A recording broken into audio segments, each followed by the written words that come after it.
Nos relations sont-elles un tremplin ou une prison? Certaines relations nous stimulent, nous inspirent, nous poussent à avancer, et il y en a d'autres qui sont toxiques, qui nous enferment dans des habitudes du passé sans qu'on s'en rende compte.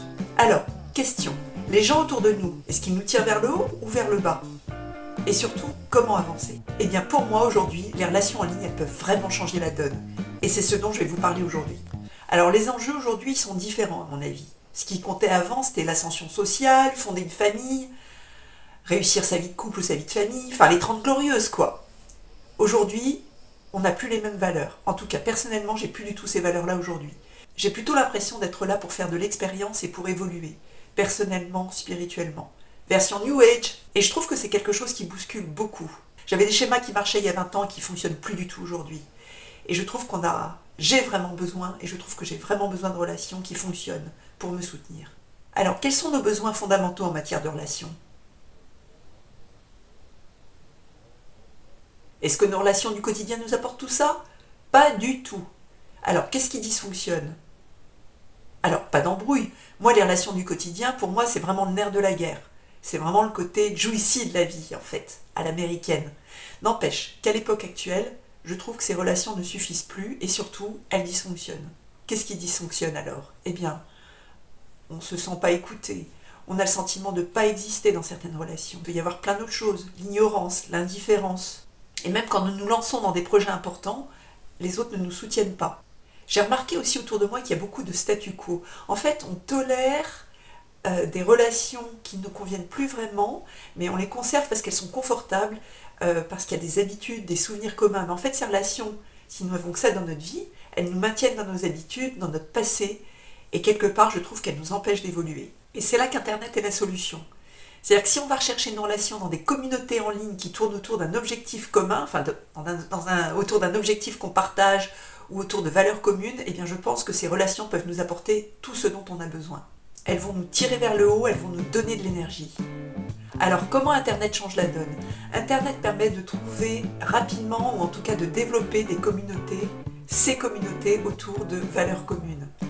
D'abord, Internet abolit les distances, les différences physiques, sociales, de statut et d'origine. Dans une rencontre audio ou visio de type Zoom, vous interagissez avec une voix et une image, mais une image qui n'a plus du tout cette importance qu'elle a dans le monde physique en fait. Et je trouve que ça permet de communiquer beaucoup plus directement avec les gens, et beaucoup plus en profondeur même. Ensuite, Internet permet d'entretenir des relations sur le long terme et dans la régularité, contrairement aux rencontres physiques qui deviennent de plus en plus aléatoires, par manque de temps souvent. Curieusement, il est beaucoup plus facile de rencontrer quelqu'un virtuellement toutes les semaines. Il suffit de mettre un créneau dans notre agenda Google et de s'engager sur un calendrier autour d'un objectif. Et surtout, Internet va nous permettre de nous connecter sur le long terme aux bonnes personnes. Celles qu'on n'aurait jamais rencontrées parce qu'elles ne sont pas dans la même ville que nous, dans la même entreprise ou dans le même milieu, ou qu'on n'aurait même pas remarqué dans la vraie vie parce qu'elles ne nous ressemblent pas en fait. Et pourtant, ce sont ces personnes-là qui vont nous inspirer et nous tirer vers le haut, plutôt que des personnes qui nous ressemblent et qui nous maintiennent bloqués dans notre prison mentale.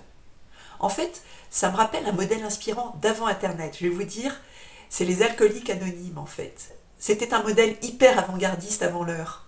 Les alcooliques anonymes avaient un objectif clair, sortir d'une addiction à l'alcool. Ils avaient un même objectif, une même méthode, qui était le soutien inconditionnel et l'encouragement à passer à l'action. Actuellement, nous sommes tous quelque part des alcooliques anonymes, prisonniers de nos addictions et de notre prison mentale. Eh bien, Internet peut devenir notre espace de transformation. En tout cas, je pense. Alors, comment intégrer ou créer des connexions en ligne? Comment développer notre écosystème relationnel en ligne? Étape 1, on peut partir de nos aspirations, de nos objectifs ou de nos valeurs. De quoi avons-nous envie? Comment est-ce qu'on a envie d'évoluer? Qu'est-ce qu'on veut changer? Ça peut être quelque chose de tout simple, comme apprendre à s'aimer soi-même, ou s'exprimer, apprendre le dessin, écrire, ou avoir un objectif de développement personnel, comme se libérer d'une addiction. Étape 2, identifier les personnes ou les communautés qui nous correspondent. Ça peut être une formation en ligne, un groupe Facebook, ou alors cette communauté, vous la créez vous-même grâce à Internet. Il y a énormément de plateformes pour cela, comme Facebook, Meetup ou OVS. Personnellement, j'ai créé un groupe vegan sur Meetup à Marseille, par exemple.